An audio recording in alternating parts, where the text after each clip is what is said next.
Hola, esto es Crisis en el Aire, el programa de la revista Crisis para tirar del hilo de la coyuntura argentina. Todas las semanas elegimos 2 temas clave, los trabajamos y compartimos un análisis crítico. Hoy conducen Flor Badaraco, Facundo Iglesia y Mario Santucho. Este programa fue transmitido en vivo por FM La Tribu. Si quieres escucharnos en directo, puedes sintonizar FM 88.7 o fmlatribu.com los viernes de 14 a 16 horas. Hoy, en el episodio 253, Guerra Cognitiva Mundial y ¿quién se llevó mi salario?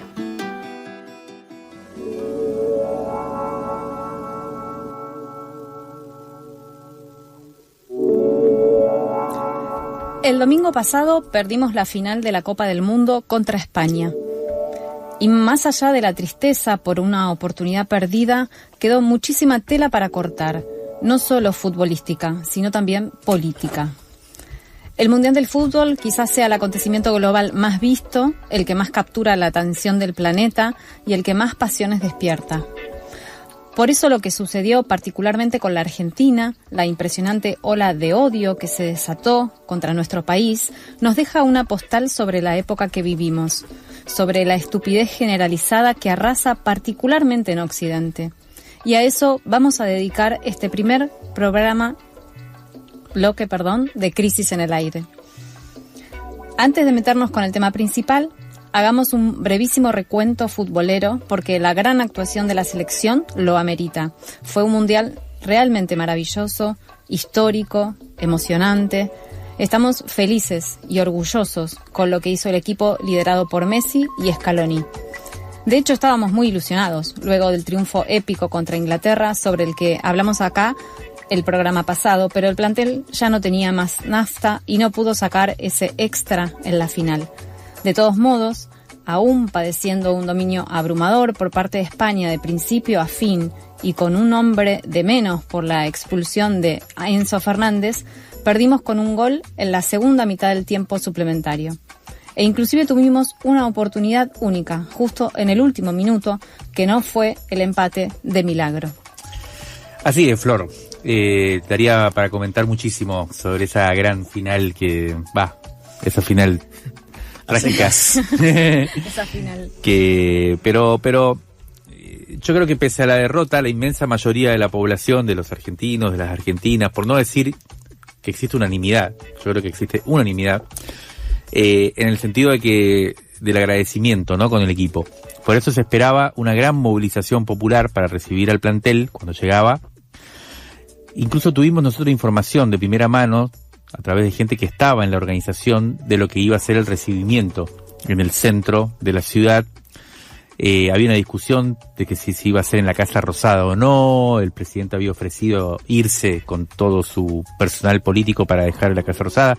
Se decía que no se sabía todavía si iba a ser en el Obelisco, si iban a poner un escenario. Nosotros hablamos con gente que estaba en ese trámite, por eso estuvimos siguiendo de cerca, pero lo que todo el mundo sabía, esto era el sábado, el mismo domingo, era que todo estaba sujeto a lo que sucediera en el partido. Incluso se decía que todavía no iba a haber una definición por una cuestión de cábala, o sea que no iban a estar diciendo cosas antes de jugar.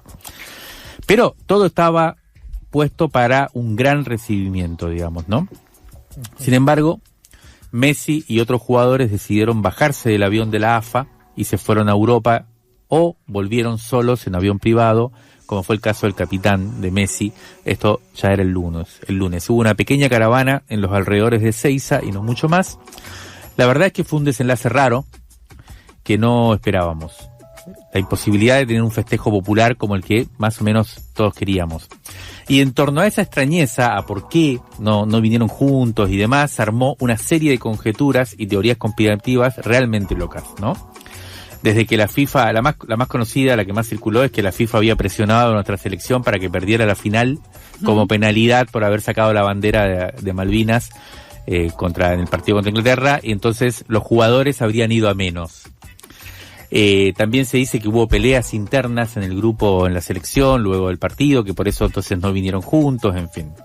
Nosotros hablamos con un periodista que siguió muy de cerca al Mundial, siguió a la selección durante todo este mes en Estados Unidos, en México, y nos decía que los jugadores no querían festejar el segundo puesto, que querían evitar esa foto, Y la presencia de Messi en el avión, si hubiera venido con todo el equipo, hubiera provocado entonces una movilización grande por el cariño enorme que se le tiene, y eso es precisamente lo que les parecía que no daba, festejar cuando habían perdido. Por eso entonces se fue como resolviendo de esa manera. Se suma que, además, que el mejor jugador de la historia, o sea, Messi, quería llegar rápido a Rosario para reencontrarse con su familia, en especial con su papá, que atraviesa un tratamiento médico jodido, todos sabemos. Sí. También estuvo la versión durante el Mundial de que había muerto y todo ese problema. Lo que parece cierto es que estamos ante el cierre del ciclo más exitoso que haya tenido una selección argentina. Resta saber si el inicio, si el reinicio, si la nueva etapa será con un poco más de Messi o no. Eso es una de las cosas que está en discusión, si se retiró ya definitivamente o no. Y también está en juego si será Scaloni el que se ocupe del reseteo. Así es. Bueno, ahora volvamos al odio que circula en contra de la Argentina luego de todo esto que contaste, Mario, y que, bueno, consumada la derrota, se vino incluso con más fuerza por redes sociales, e incluso con hostigamientos físicos en ciertos países. Tenemos muchos relatos de personas que la pasaron mal durante los partidos y también inmediatamente después. Estuvimos siguiendo las investigaciones que realizó Mercedes Máspero. Ella es antropóloga digital, estudiosa de las audiencias. Ella estudió en Londres, ahora está en Buenos Aires, y se puso a rastrear el origen de estos discursos en las redes desde la primera fase del certamen. Esto que en algunos lugares se conoció como campaña anti-argentina. Elegimos quizá no usar esa frase porque, bueno, sabemos que el origen es en la dictadura, ¿no? Cuando los organismos de derechos humanos venían a verificar lo que sucedía acá. Bueno, más allá de eso, Mercedes Máspero sitúa el punto de quiebre en el partido que Argentina le ganó milagrosamente a Egipto por 3-2. Ahí se viralizó una frase en inglés contra el país, que apareció en inglés pero también en otros idiomas, ¿no? Primero aparece en inglés. Dice que los argentinos son, abro comillas, disgusting human beings. Eso significa que los argentinos son seres humanos asquerosos.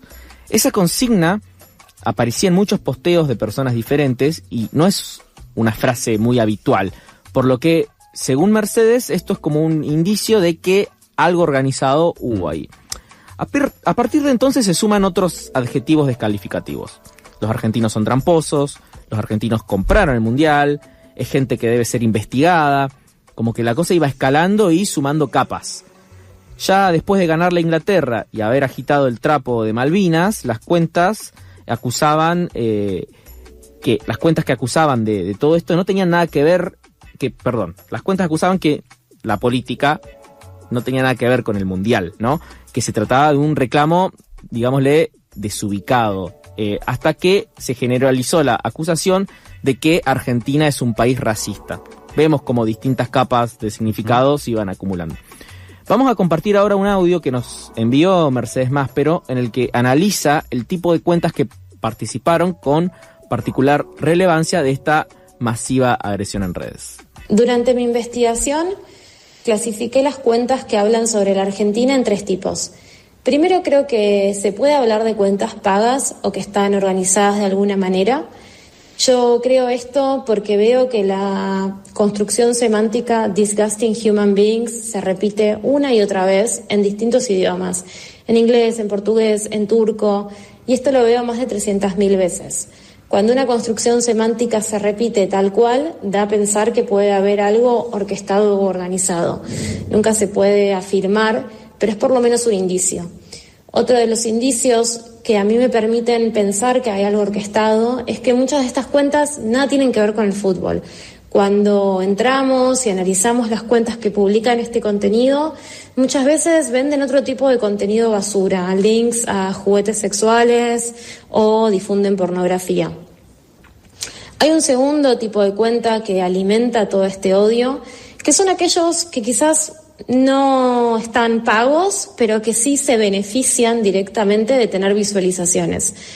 X es una red social que funciona con un algoritmo muy particular, donde siempre aquello más escandaloso y aquello que genere más odio va a ser beneficiado. En este sentido, creo que hay cuentas que simplemente se sumaron a esta ola de odio para beneficiarse económicamente porque tienen visualizaciones pagas. Después hay un tercer tipo de cuentas que me parece muy importante reconocer, y son cuentas orgánicas. No todo es orquestado, hay personas que realmente denuncian el racismo de Argentina, piensan que Argentina es realmente islamófobo y lo hacen desde un lugar de mucho dolor. Estas cuentas también existen, nada es enteramente orquestado ni enteramente orgánico. Creo que hay un primer fuego que puede haber sido prendido de una manera, pero hay sin dudas una narrativa y un espacio fértil para que eso sucediera. Bien, además de la campaña en redes, sucedió algo que nos dejó pasmados, y es la cantidad de figuras o influencers del mundo progresista que se subieron a esta ola de argentofobia, ¿no? Lo cual para nosotros es un indicio o síntoma, podríamos decir, muy claro de la desorientación en la que está sumida la izquierda occidental. Aclaro que no sabemos qué onda en China, qué onda en Rusia, ¿no? Personajes como el economista griego Yanis Varoufakis, la italiana Francesca Albanese, que es relatora especial de la ONU, muy comprometida con la causa palestina, el intelectual yanqui Bhaskar Sunkara, que es director de la revista de izquierda Jacobin, incluso amigos como el comunicador brasileño Breno Altman, salieron a expresar públicamente, casi como si fuera un pronunciamiento político, su deseo de que España ganara la final o de que perdiera la Argentina sionista, favorita de la FIFA y de tintes racistas. Y solo mencionamos estos pocos ejemplos, quizás los que más conocemos nosotros, ¿no? Sí, hay que decir que acá estamos haciendo eje en Europa, sobre todo por el tema de España, ¿no? Lo que significó el enfrentamiento con España y demás, o la final. Pero en Estados Unidos se puede ver una lógica particular, ¿no? Como todo una constelación de medios progresistas y de izquierda, desde el progresismo hasta la izquierda, se hizo eco muy fuerte de esta lógica de Argentina tiene que perder, Argentina es sospechosa, Argentina, todo mal con Argentina, ¿no? Porque hablamos del New York Times, sí, que ¿cómo se llama? The Athletic, ¿no? Se llama el suplemento deportivo, que es una nota tremenda, pero hablando barbaridades, digamos, Argentina. New Yorker sacó dos notas también, diciendo, creo que ahí fue donde dijeron lo de malvados, ¿no? ¿Cómo era que? Los villanos. Argentina, los villanos. Pero ya mencionamos Jacobin, por ejemplo, sí, que también el director salió. Hablamos de creo que Atlantic también. O sea, todo un marco amplio de publicaciones progresistas y de izquierdas que salieron a bardear Argentina, e inclusive una senadora o diputada, no sé bien, pero una congresista, digamos, sí, norteamericana, que salió, que incluso en el Parlamento dijo que Argentina tenía que perder porque era racista. Una cosa increíble. Sí. Una congresista demócrata, exacto. Exactamente. La mejor respuesta que escuchamos a este combo, francamente sorprendente, provino de un amigo madrileño, periodista y militante, hijo de exiliados argentinos, el gran, podríamos decir, Manu Levin, quien en su programa La Base, que conduce Pablo Iglesias, desarrolló un monólogo sarcástico espectacular, ¿no? Que lo pueden ver por YouTube, donde mostraba la notable inversión de roles que hay o que implica cuando una potencia colonial le da clases de multiculturalismo a un país del sur. En fin, váyanse un ratito a la mierda, así terminaba su intervención Manu. Le pedimos nosotros que nos envíe un audio a la siguiente pregunta. ¿Qué tipo de operación ves en la izquierda europea que los lleva a pensar que España es una selección o un gobierno o un país que representa los valores progresistas, mientras que Argentina sería la representación del mal? Y esto es lo que nos dijo. Creo que estamos asistiendo a una campaña de odio contra el pueblo argentino que es injusta, que es cruel, dolorosa, repugnante, que es absurda y que sobre todo es supremacista cuando se enuncia precisamente desde países del norte global. Más allá de lo futbolístico, la campaña, que es política, se arma fundamentalmente, creo yo, sobre un elemento que es real, que es Milei y su alianza con Trump y Netanyahu, que hace un daño muy profundo a la imagen de Argentina porque la sitúa ante los ojos del mundo del lado de lo peor del poder global, ¿no? Mientras que parece que España es Pedro Sánchez reconociendo a Palestina, algo que Argentina hizo 14 años antes, por cierto, o Lamine Yamal ondeando la bandera palestina, ese tipo de símbolos, ¿no? Lo que pasa es que lo simbólico, si bien es importante, no borra lo estructural. ver solo lo simbólico o lo coyuntural o lo contingente y no lo estructural lleva a una total desorientación. Ahora parece que si eres europeo, unos años de discurso progre te borran 500 años de colonialismo, mientras que si eres latinoamericano, una sola gestión de ultraderecha, que además no es la única ni de Latinoamérica ni del mundo, por desgracia, te condena al odio global y a que te den lecciones de superioridad desde países del norte global y países de la OTAN, que son los inventores del racismo y el colonialismo y que son profundamente racistas a día de hoy, ¿no? Es decir, tienes en una semifinal del Mundial a Francia, Inglaterra, España, 3 potencias coloniales, y a Argentina, y es como, hablemos del racismo en Argentina. Es ridículo, ¿no? Es ridículo. Además, porque el racismo no es una serie de conductas individuales moralmente reprobables. El racismo es una estructura social y es una estructura colonial. Es un sistema mundo definido por un norte y un sur global. Entonces, pretender dar desde Europa y Estados Unidos lecciones sobre racismo a Argentina o a cualquier país de América Latina es un delirio, es una desorientación total, es no ver la estructura real del racismo en el mundo, que es exactamente la contraria. Se habla también de la arrogancia argentina, pero yo me pregunto si lo arrogante no es en realidad pretender dar lecciones de antirracismo y de derechos humanos desde una monarquía europea. Esa es la verdadera arrogancia, ¿no? Y el supremacismo. Y diría aún más, incluso partiendo de la base de que exista esa arrogancia, ¿no? La arrogancia del de abajo puede ser rebeldía, mientras que la arrogancia del de arriba es opresión. Tiene un significado muy diferente. Y sobre todo, volviendo a Milei, desde mi punto de vista, la desorientación más grande y más grave es la siguiente. Si en cualquier país se instala un gobierno fascista, aliado de lo peor del mundo, un gobierno que saquea lo público, que ajusta a la clase trabajadora, que gobierna para los ricos y para el imperio, lo que debería recibir esa población por parte de otros trabajadores de otros países debería ser la solidaridad, no el odio. La solidaridad. El odio y la violencia discursiva, mediática, propagandística contra todo un pueblo, en este caso el pueblo argentino, a lo que contribuye precisamente es a dejar a ese pueblo más desamparado para que sea arrasado por ese fascismo del que es víctima. Es víctima. Así que solidaridad con el pueblo argentino y unidad de los de abajo frente al fascismo. Bueno, excelente el audio de Manu Levin, pero vamos a darle una vuelta más al asunto porque, bueno, podríamos contentarnos con reseñar cómo los festejos españoles dieron por tierra muy rápidamente con esa ilusión de una Europa progresista por varias razones. La centralidad que tuvo el rey en las celebraciones, la gorra de MAGA, de Make America Great Again o Make Spain Great Again, que usó el goleador de la final, etc. Pero la pregunta es, ¿cómo repercute esta andanada en nosotros? Milei dijo en Twitter que el problema es que nos tienen envidia, demostrando que mucho tienen que ver él y la ultraderecha en general con la imagen que sedimenta sobre la Argentina en el mundo.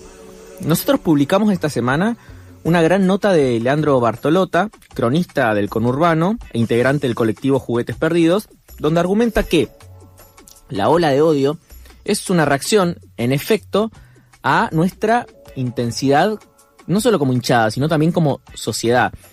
Que el exceso que se manifiesta en la calle, que se vio también en estadios gringos y mexicanos, que se percibe en cualquier lugar donde estemos nosotros los argentinos, que circula por las redes y que tuvo un momento cúlmine con la bandera por las Malvinas que sacaron los jugadores para festejar uno de los triunfos deportivos más importantes de los últimos años, que todo eso es combustible, quizá no el único, pero sí bastante relevante para que nos bardeen. La jedencia lo llama él, que puede ser interpretado como soberbia porque es un exceso, pero que en tanto desborde, plebeyo y sudaca es aún más enojoso. Le pedimos al propio Leandro que nos explique ese punto de vista y nos envió el siguiente audio. Me parece que son dos movimientos que no hay que dejar de pensar a la vez.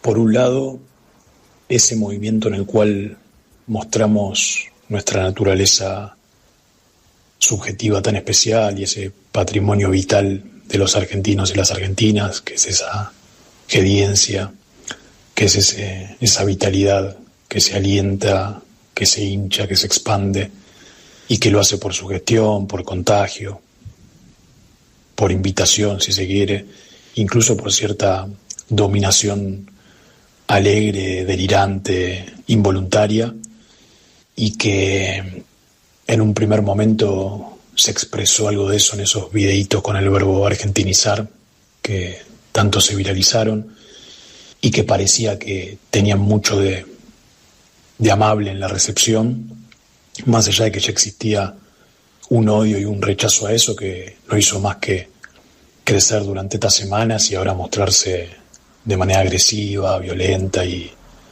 con mucha fuerza.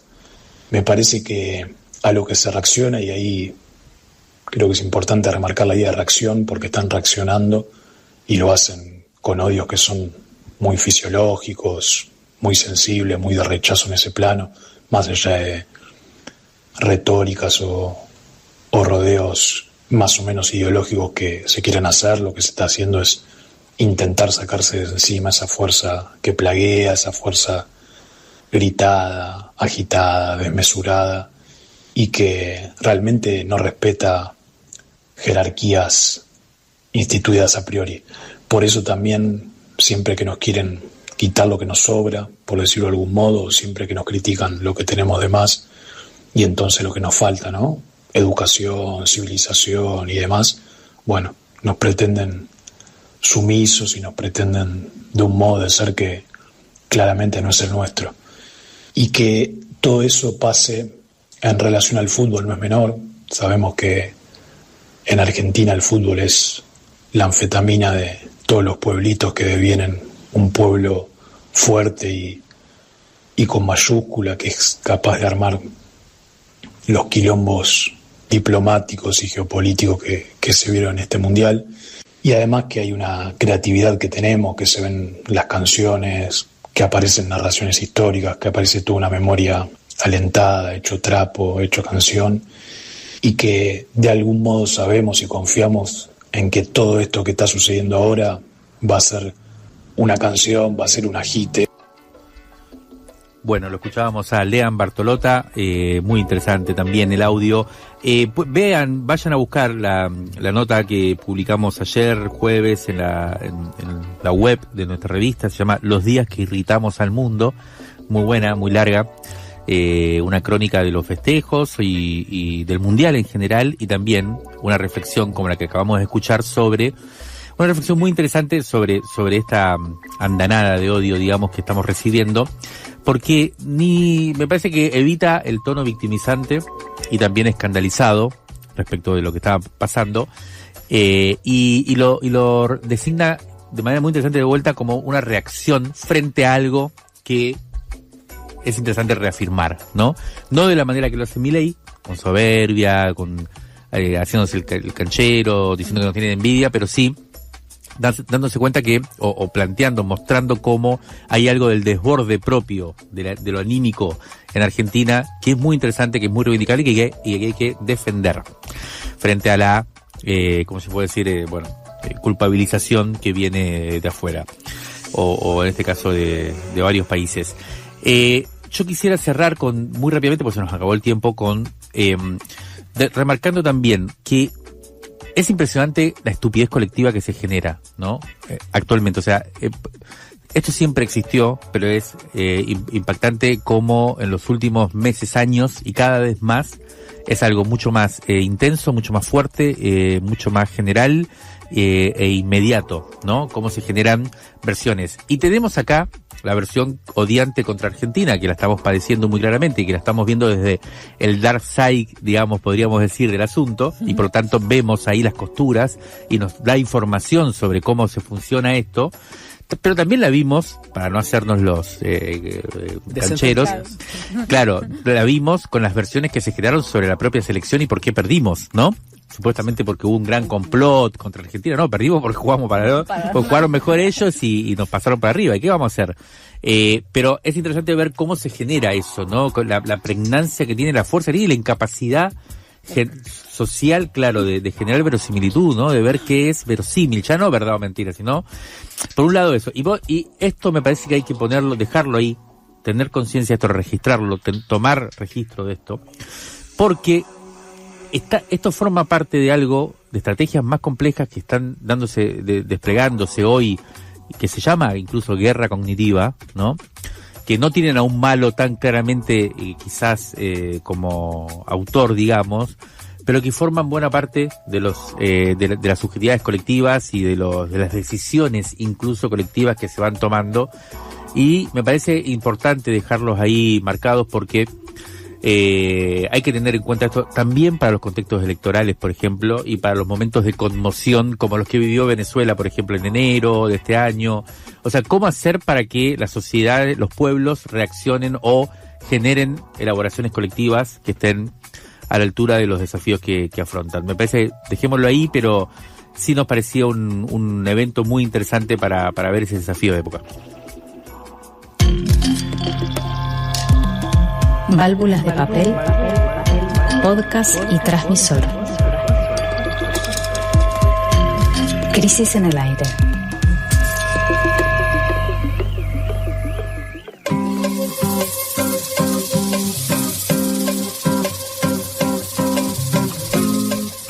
Inmediatamente después de la final del Mundial, muchos volvimos a revisar nuestras billeteras y comprobamos que nos habían robado. La crisis de ingresos que afecta a los argentinos y a las argentinas es evidente y conlleva además una suba del endeudamiento y la morosidad entre las familias. Ya hemos hablado de estos temas en Crisis en el Aire, pero en este segundo bloque, además de los números generales, vamos a meternos en algunos ejemplos concretos.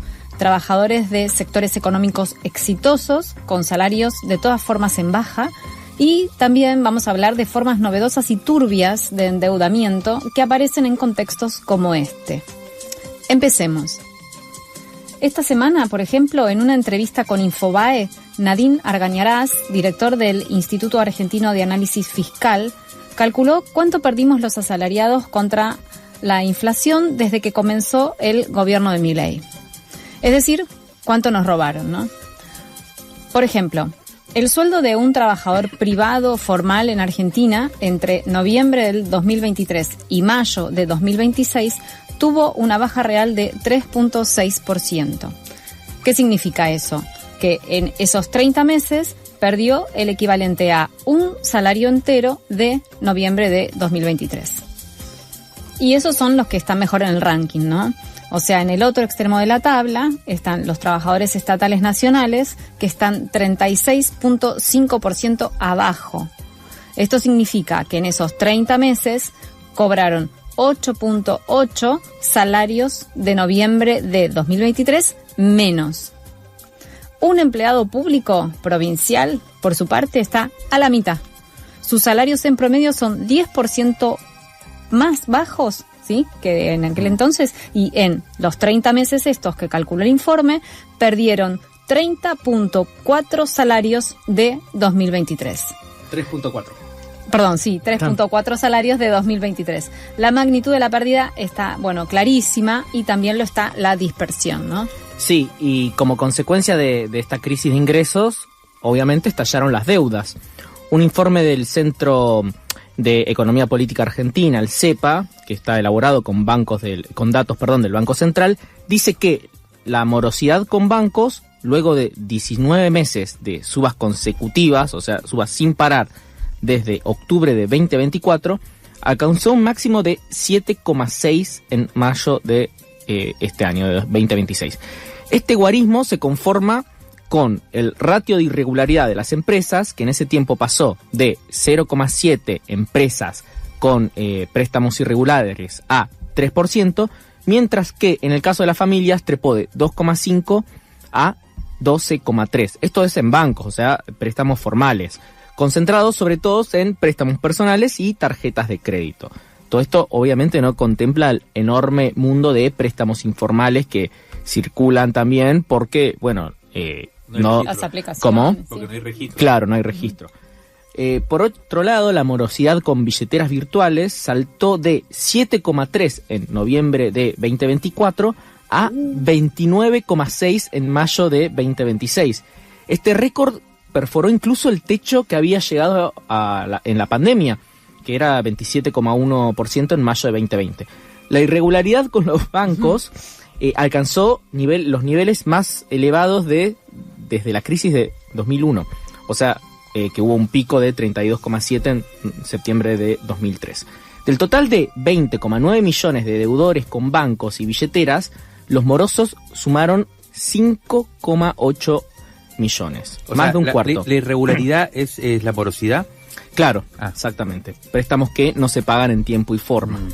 De ese total, los morosos con billeteras virtuales sumaron 3,4 millones, con bancos alcanzan 1,3 millones y con ambos tipos de entidades computan 1,1 millón. Un millón. O sea, casi 6 millones de personas que están morosas. Exactamente.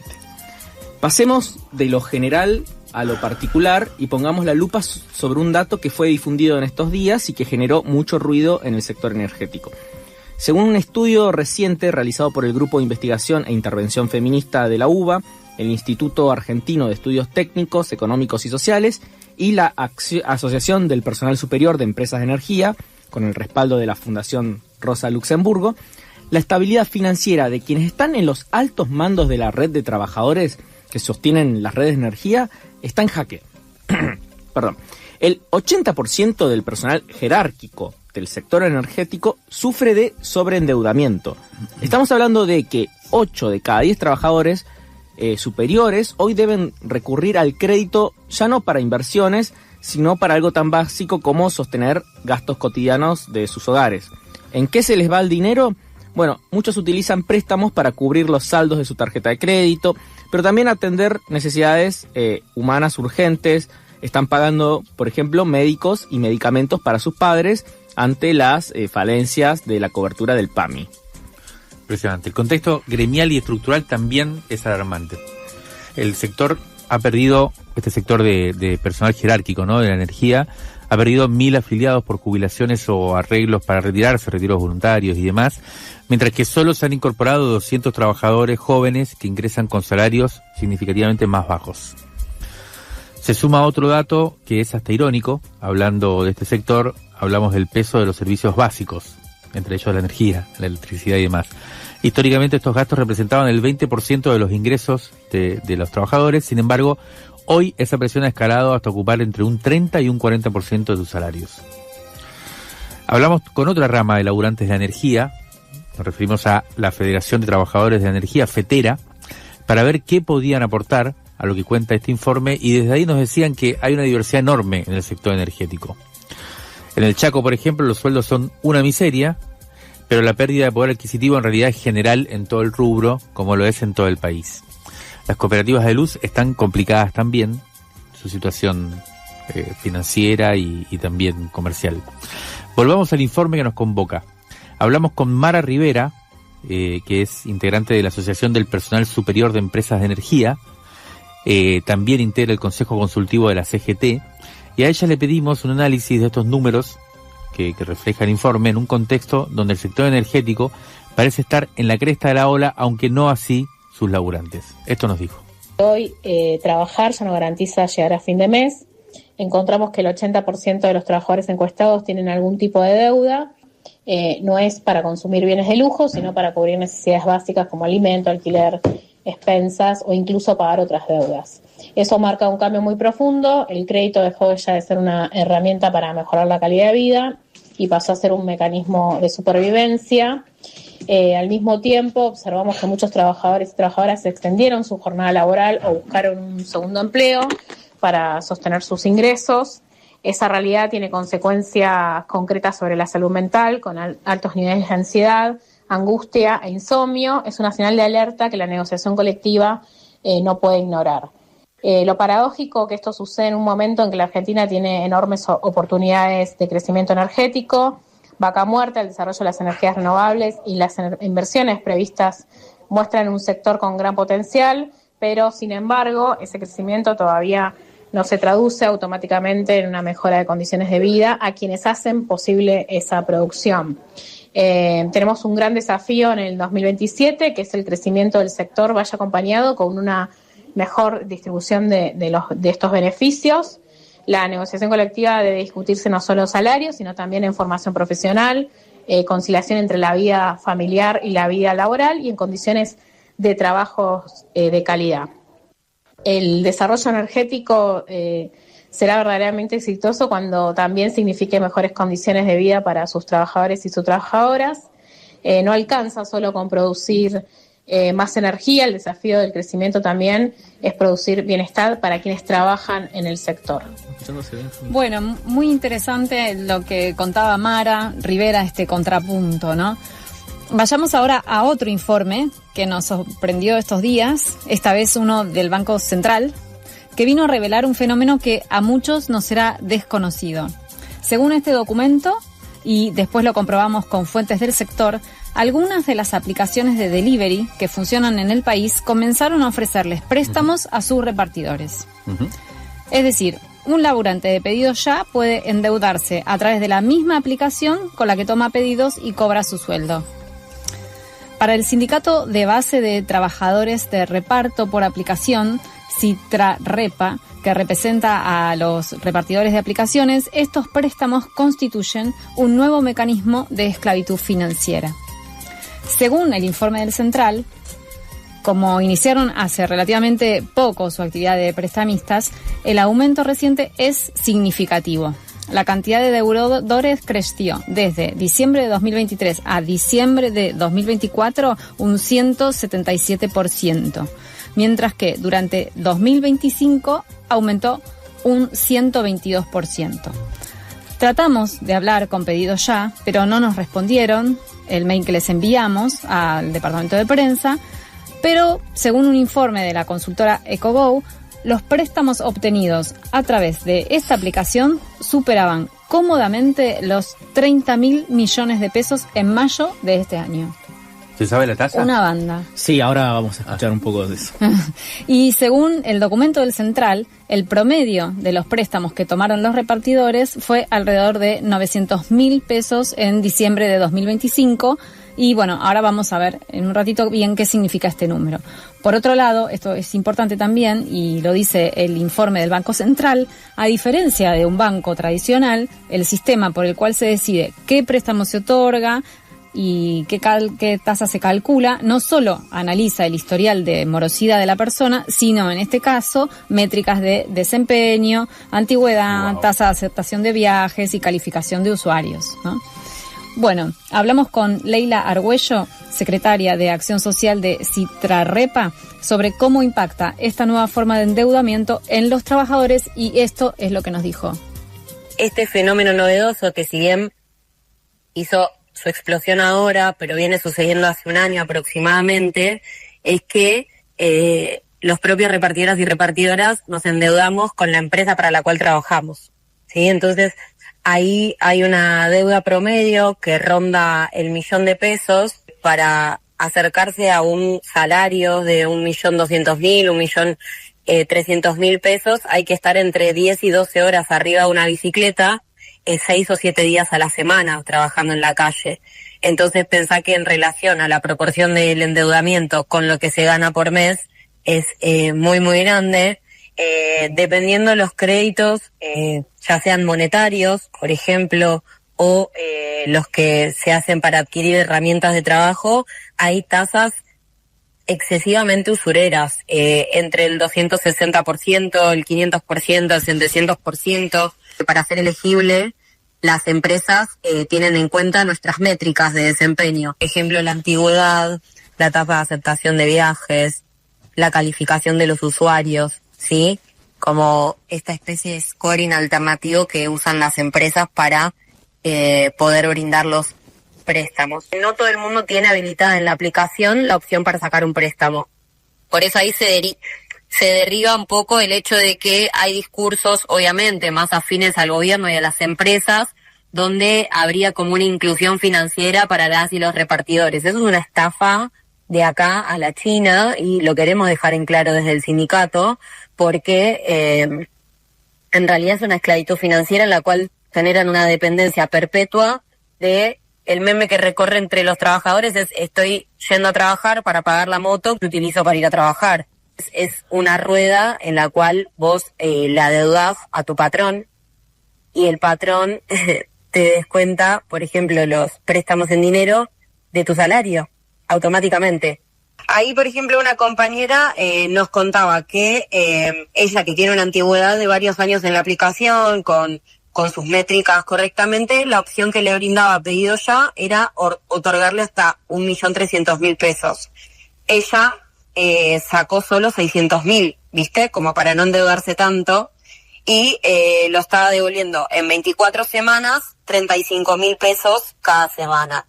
Pensá que 35.000 pesos a raíz de lo que nos están pagando hoy las empresas, que es 1.200, 1.500 pesos por pedido promedio, por pedido entregados, a diferencia del promedio en diciembre de 2025, que rondaba los 2.500 pesos. Son alrededor de 25 pedidos, ¿sí? Ella termina devolviendo casi alrededor de 900.000 pesos de estos 600.000 que pidió. O sea, las tasas son usureras por demás. Para nosotros, desde el sindicato, desde el Citrarepa, que es el sindicato de base de trabajadores de reparto por aplicación, la única salida que vemos a esto es el reconocimiento de la relación laboral y que los repartidores y las repartidoras tengamos un recibo de sueldo para acceder a préstamos más formales, con tasas de intereses más accesibles. Bueno, tremendo el audio que nos mandó Leila Argüello. Hay varias cosas para analizar de todo esto que estuvimos comentando. Por ejemplo, hay una cosa muy interesante que quizá haya pasado desapercibido en lo que dijo Leila, que es que no es que solamente estos trabajadores perdieron contra la inflación, sino que perdieron en el monto total que cobran, ¿no? O sea, antes, en diciembre del año pasado, cobraban 2.500 pesos en promedio por reparto, y ahora cobran entre 1.200 y 1.500. O sea, el monto numérico es menor, y esto tiene que ver con que ante la crisis de salarios del sector formal y ante la crisis de empleo del sector formal, cada vez más gente se vuelca a repartir en apps o a hacer Uber y demás. Por otro lado, digo, hay que analizar también el poder tecnológico, ¿no? Porque una app de reparto también puede ser una financiera. O sea, ¿qué ley permite eso? Hay que ponerse a ver también eso, porque es un regreso a viejas formas, lo hablábamos fuera del aire, como la forestal, ¿no? Que le pagaba a sus trabajadores con vales y fichas que solamente se podían usar en los almacenes de la propia empresa. Y yendo también al contexto más general, el programa económico es este. El gobierno tiene escondida, porque no lo dice, un ancla para parar la inflación, que son los ingresos. Es un ancla medio escondida, medio tácita. Ellos dicen que el ancla es el superávit fiscal, pero el ancla principal es esta. Entonces, las actividades como la construcción, la industria y el empleo, que dependen fuertemente del mercado interno, encuentran en este ancla también un problema para crecer. Entonces el gobierno está, uno lo podría ver de afuera, decir que está en una encerrona, pero la verdad este es el plan económico. Bueno, entonces, para cerrar un poco, la desregulación de las Big Tech y esto que contábamos recién, los ingresos como ancla, generan estas realidades turbias y, como decíamos también, esto también es el plan del gobierno. Entonces, lo que hay que hacer es combatir el plan del gobierno como un todo, entendiendo todas estas realidades como un resultado de un plan y no tanto como accidentes que se dan. Esto fue Crisis en el Aire, un programa de la revista Crisis conducido por Flor Badaraco, Facundo Iglesia y Mario Santucho. En la producción, Juan Pablo Hudson, Natalia Geloz y Melissa Rabanales. La ilustración es de Nicolás Daniluk y la edición sonora de este episodio estuvo a cargo de Alejandro de Masi. Si te quedaste con ganas de más, en nuestro canal de Spotify podés encontrar La Tangente, una reflexión filosa sobre temas públicos que nos resultan indispensables. Y también Crisis Internacional, nuestro segmento de geopolítica. Estamos cerrando las notas para el siguiente número de la revista. Aparta el tuyo suscribiéndote a revistacrisis.com.ar/tienda.